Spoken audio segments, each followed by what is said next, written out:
क्या आपने कभी किसी को खोया है? ऐसा कोई जिसे आप बस एक बार और देखना चाहते हैं, एक बार और बात करना चाहते हैं, बस इतना कि जो अधूरा रह गया वो पूरा हो जाए। अब सोचिए, अगर मैं कहूं कि यह मुमकिन है, एक ऐसे कैफे में जहां कॉफी के एक कप के साथ आप अतीत में लौट सकते हैं। लेकिन याद रखिए, वक्त बस तब तक आपका साथ देगा जब तक आपकी कॉफी ठंडी नहीं हो जाती। टोक्यो की एक पुरानी गली में एक छोटा सा कैफे है, फनिक्यूली फनिक्यूला। बाहर से देखने में बिल्कुल आम, लेकिन उसके अंदर छिपा है एक ऐसा रहस्य जो लोगों की जिंदगियां बदल देता है। कहा जाता है कि इस कैफे में बैठकर आप अतीत में जा सकते हैं, लेकिन इसमें एक सख्त शर्त है। आप वहां केवल उतनी देर तक रह सकते हैं जब तक आपकी कॉफी ठंडी नहीं हो जाती। इस कैफे में आती है फुमिको, एक युवा और महत्वाकांक्षी महिला जो एक ऑफिस में काम करती है। वो टूटी हुई है, बिखरी हुई है। कुछ दिन पहले उसका बॉयफ्रेंड गोर बिना कुछ कहे उसे छोड़कर अमेरिका चला गया था। उसने कहा कि उसे करियर बनाना है और इस रिश्ते में अब कोई भविष्य नहीं देखता। फुमिको के पास बस अधूरे सवाल बचे हैं। क्या उसने उसे कभी सच्चे दिल से चाहा भी था? क्या उनका रिश्ता उसके लिए कुछ मायने रखता था? फुमिको को किसी ने बताया कि अगर वो कैफे में बैठकर कॉफी पिए तो उसे अतीत में जाने का मौका मिल सकता है। शुरू में उसे विश्वास नहीं होता, लेकिन दर्द उसे वहां खींच लाता है। वो चाहती है कि बस एक बार गोर से मिल ले, उससे वो सब कह सके जो उस दिन नहीं कह पाई थी। कैफे की मालकिन उसे नियम बताती है। वो कहती है, तुम अतीत में जा सकती हो, लेकिन कुछ भी बदल नहीं सकती। जो हुआ है वो वही रहेगा। तुम बस उन पलों को दोबारा जी सकती हो। और याद रखना, जैसे ही कॉफी ठंडी हो जाएगी, तुम्हें वापस लौटना होगा। फुमिको उस खास सीट पर बैठती है। वो कप को हाथों में पकड़ती है। कॉफी का भाप धीरे धीरे हवा में घुलता है और अचानक सब कुछ धुंधला पड़ जाता है। जब उसकी आंखें खुलती है, वो खुद को उसी कैफे में पाती है, लेकिन समय पीछे जा चुका है। उसके सामने गोर बैठा है, बिल्कुल उसी दिन जब उसने उसे छोड़ने की बात कही थी। फुमिको की आंखें भर आती है। वो उसे देखती है जैसे बहुत वक्त से किसी खोए हुए हिस्से को पा लिया हो। वो कहती है, तुम जा क्यों रहे हो गोर? क्या मैं तुम्हारे लिए कुछ भी नहीं थी?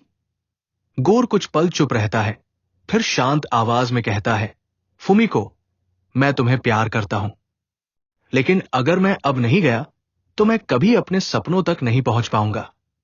मैं चाहता हूं कि तुम खुश रहो, मेरे बिना भी। फुमिको के अंदर बहुत कुछ टूटता है। वो चाहती है कि उसे रोके, उसे कहे कि वो मूर्खता कर रहा है, लेकिन उसे याद आता है कि वो इस अतीत को बदल नहीं सकती। वो सिर्फ बोल सकती है, महसूस कर सकती है और उस पल को जी सकती है।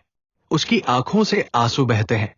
वो मुस्कुराने की कोशिश करती है और कहती है, अगर तुम्हें जाना ही है तो जाओ, मैं अब तुम्हें रोकूंगी नहीं।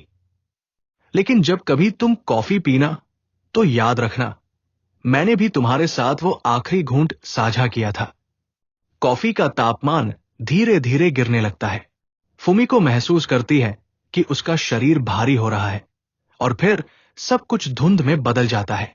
जब वो दोबारा आंखें खोलती है, वो वापस वर्तमान में होती है, उसी कैफे में, उसी कप के साथ। लेकिन अब गोर वहां नहीं है। वो कॉफी का आखिरी घूंट पीती है, गहरी सांस लेती है और आंखें बंद कर लेती है। उसके चेहरे पर हल्की मुस्कान है। उसे अब कोई जवाब नहीं चाहिए। उसे एहसास हो गया है कि प्यार कभी कभी किसी के साथ रह जाने का नाम नहीं होता, बल्कि उसे जाने देने की ताकत का नाम होता है।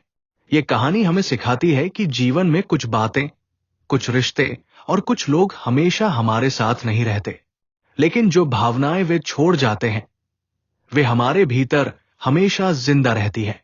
जैसे गर्म कॉफी की वो खुशबू जो धीरे धीरे ठंडी हो जाती है, लेकिन उसकी महक देर तक हवा में बनी रहती है। टोक्यो के उसी छोटे से कैफे फनिक्यूली फनिक्यूला में इस बार आती है एक और महिला, कोहताके। वो एक नर्स है और उसका पति फुसागी पहले एक डाकिया था।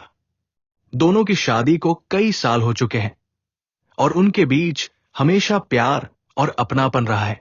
लेकिन अब उनकी जिंदगी में एक गहरी उदासी है, क्योंकि फुसागी को अल्जाइमर नाम की बीमारी हो गई है। धीरे धीरे उसकी यादें धुंधली होने लगी है। कभी कभी वो अपनी पत्नी को पहचान भी नहीं पाता। वो भूल जाता है कि उसने क्या कहा था, कहा जाना था और कौन उसके साथ खड़ा है। कोहताके हर दिन मुस्कुराने की कोशिश करती है, पर उसके दिल में डर है। डर इस बात का कि वो इंसान जिसे उसने इतने सालों से प्यार किया, उसे अब याद भी नहीं रख पाएगा। एक दिन कोहताके को पता चलता है कि इस कैफे में बैठकर इंसान अतीत में जा सकता है। उसे विश्वास नहीं होता, लेकिन जब वो कैफे की मालकिन से पूछती है तो उसे वही जवाब मिलता है, हां, तुम अतीत में जा सकती हो, लेकिन कुछ भी बदल नहीं सकती। बस महसूस कर सकती हो, समझ सकती हो। कोहताके तय करती है कि वो उस वक्त में जाएगी जब फुसागी को अपनी बीमारी के शुरुआती लक्षण महसूस हुए थे। वो जानना चाहती है कि उसने क्या महसूस किया था और क्या उसके दिल में अब भी उसके लिए वही प्यार है। वो उस विशेष सीट पर बैठती है, कॉफी हाथों में उठाती है और धीरे धीरे भाव के साथ समय पीछे लौट जाता है। अब वो अपने पति को देखती है, वही फुसागी जो कुछ साल पहले मुस्कुराते हुए कैफे में आया था। वो अपनी जेब से एक लिफाफा निकालता है जिस पर लिखा है, मेरी प्यारी पत्नी कोहताके के लिए। फुसागी उसे वो लिफाफा नहीं देता, बल्कि उसे मेज पर रख देता है और बाहर चला जाता है। कोहताके के हाथ कांपते हैं।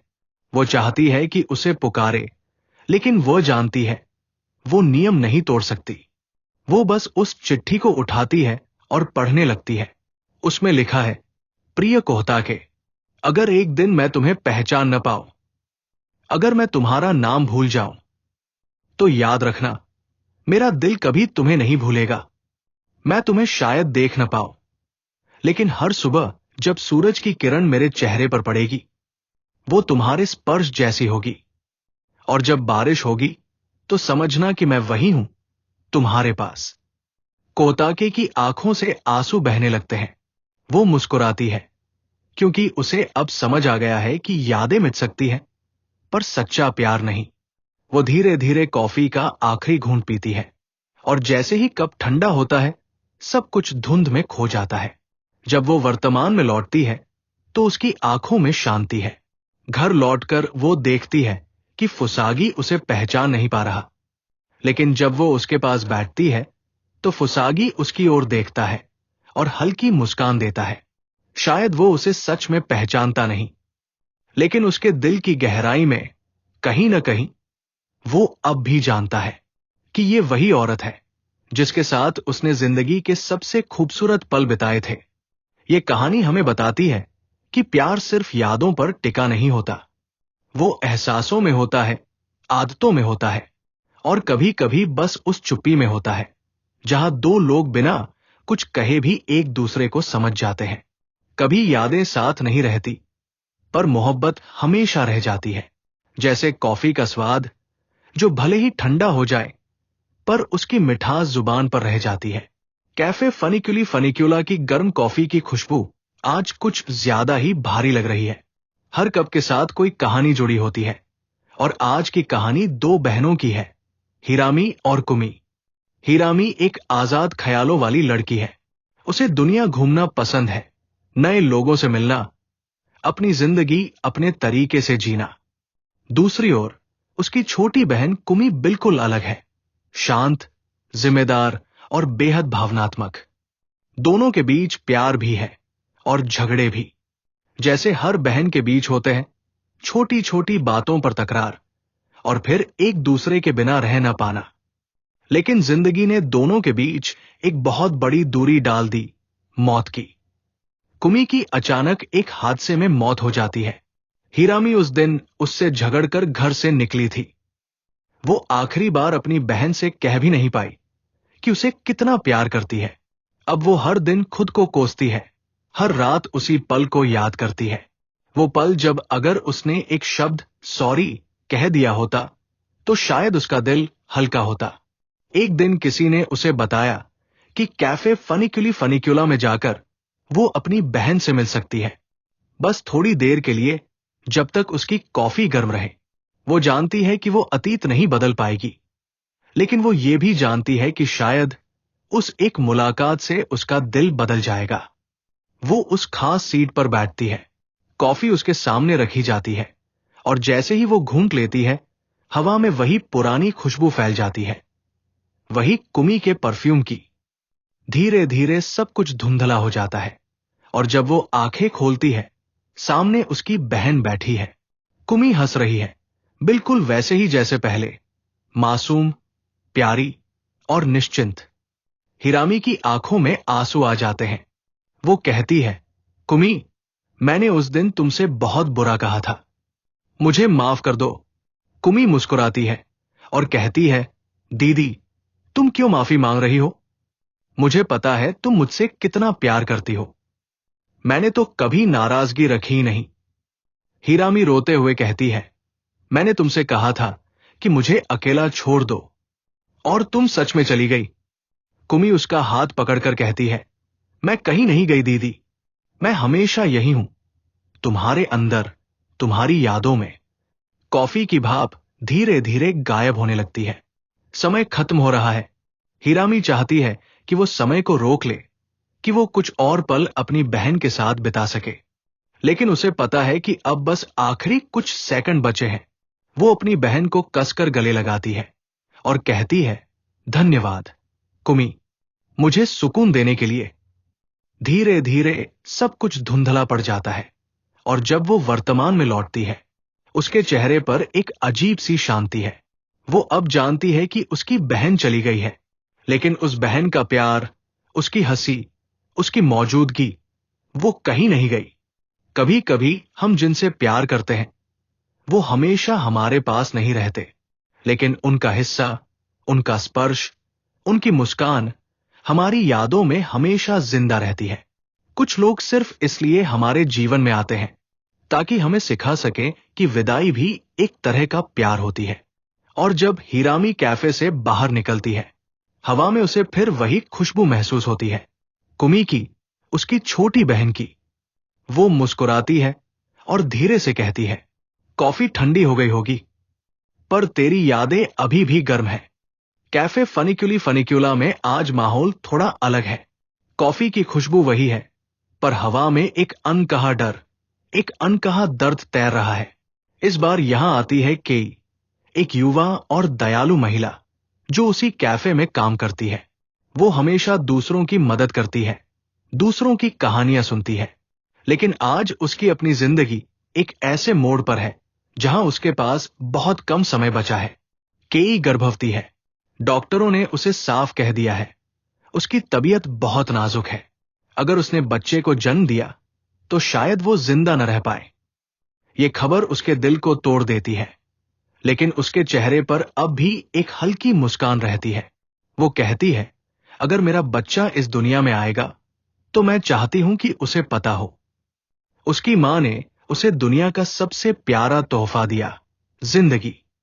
दिन बीतते हैं और एक दिन केई कैफे की मालकिन के पास जाती है।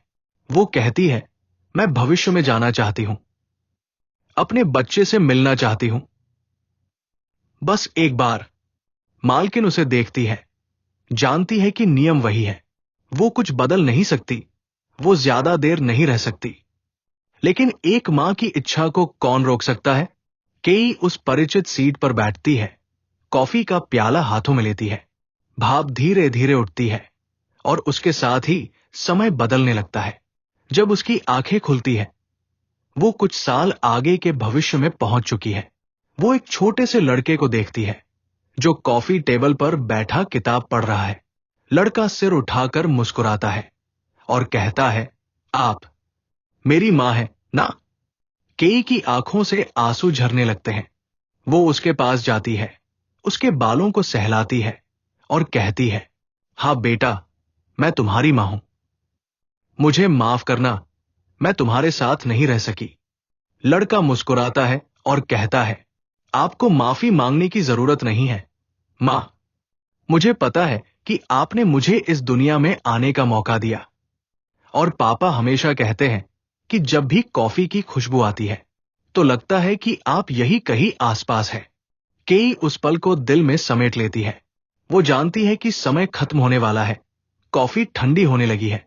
वो लड़के को गले लगाती है और कहती है, हमेशा खुश रहना, और जब भी अकेला महसूस करो तो बस एक कप कॉफी बना लेना। मैं उसकी खुशबू में तुम्हारे साथ रहूंगी। धीरे धीरे दृश्य धुंधला पड़ता है। वो वापस वर्तमान में लौट आती है। कप खाली है और कॉफी अब ठंडी हो चुकी है, लेकिन उसके चेहरे पर एक सुकून है, क्योंकि उसने अपने बच्चे से मुलाकात कर ली। भले ही थोड़े समय के लिए, लेकिन हमेशा के लिए याद रहने वाला पल। कैफे में बाकी लोग चुपचाप उसे देखते हैं। कोई कुछ नहीं कहता, लेकिन सबके दिल में एक ही बात गूंजती है, मां का प्यार कभी खत्म नहीं होता। वो समय से बड़ा है, मौत से भी ज्यादा सशक्त है। कभी कभी जिंदगी हमसे बहुत कुछ छीन लेती है, लेकिन अगर दिल में प्यार हो तो वो हर दूरी, हर वक्त, हर अंधेरे को पार कर सकता है। केई की कहानी हमें यही सिखाती है कि जब तक कॉफी की गर्माहट बनी रहती है, मां का प्यार इस दुनिया में कभी ठंडा नहीं पड़ता। अगर आपको ये कहानी पसंद आई तो लाइक करें, कमेंट करें और लाइफ लेसन लाइब्रेरी को सब्सक्राइब करना न भूलें। हर कहानी आपके दिल को छूती है और हर कहानी में एक नया लाइफ लेसन है। फिर मिलेंगे एक नई कहानी और नई सीख के साथ।